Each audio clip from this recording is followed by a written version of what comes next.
Hi everyone, it's me Leslie here with another video. Thank you so much for watching my video and thank you so much for subscribing. Today I'm doing a story time about the loss of a loved one. So a few years back, my beloved Nana, my grandmother on my father's side, passed away at the beautiful age of 97. And at the time I was living in California and she was living in Massachusetts. And unfortunately, I was not able to be with her during her passing, and I was also not able to go to her funeral, and that devastated me. And I still am saddened by that fact. And I'm bringing up this story because sometimes in life we're going to experience losses, and these losses are definitely out of our control.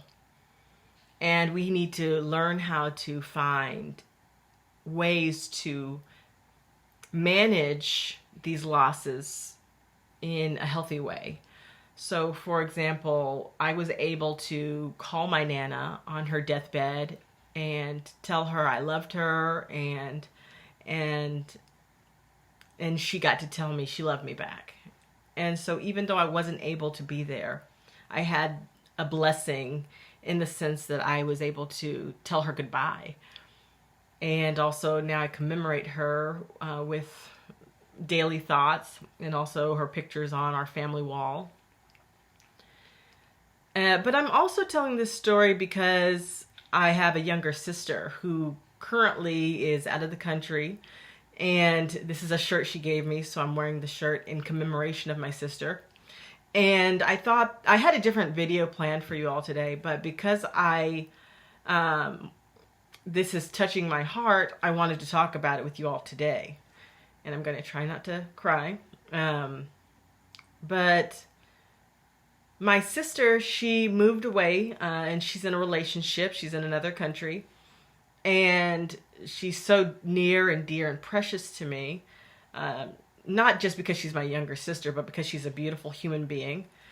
And so I've had to grapple with the perceived loss of my sister.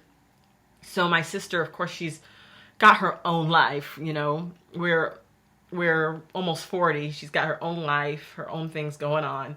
And she moved because of different opportunities and different life adventures. And so currently she is pregnant, very pregnant.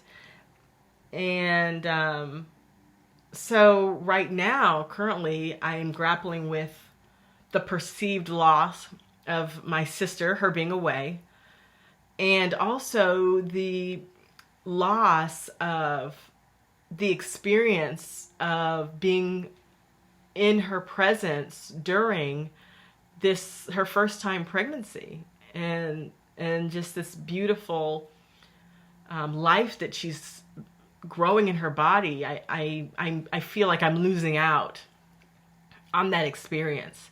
And so even though I don't talk with her about this very much because I don't want her to feel badly about the way I feel, she may watch this video, but I've had to deal with the loss of a loved one also in a different way. And so maybe some of you out there listening to this video can have compassion for this situation, or are even going through your own kind of loss that's not necessarily the physical death of a loved one, but maybe a different type of loss, a different type of death, in the sense of maybe the death of a closer physical relationship with someone. And so I just wanted to bring that up because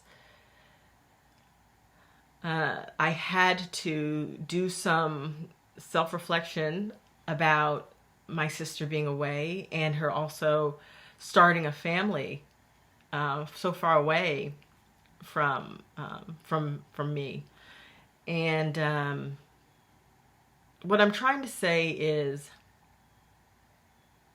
there are different ways that we can try to make lemonade out of lemons, for example. For me, we text all the time. We try to call each other. But also I find myself closing my eyes, and which maybe some of you can do out there. Maybe you can close your eyes and just visualize being with that person. So maybe you miss them. But if you close your eyes and just envision being with them and envision having that experience with them that you wish that you could have, but you can't. Perhaps that's another way of coping with the loss of maybe physical proximity of being with a loved one.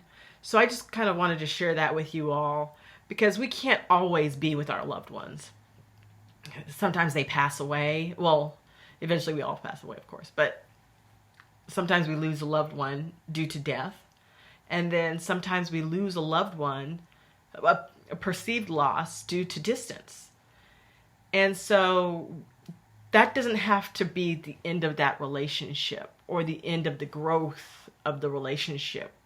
We can find creative ways to still connect to each other even when we feel like they're just really out of touch.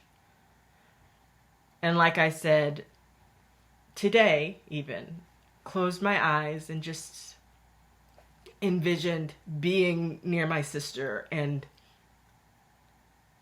embracing her and being able to touch the baby, the tummy. And that's how I can connect with her and help myself feel like we're connecting. And I can wear maybe something that she gave me or something that reminds me of her.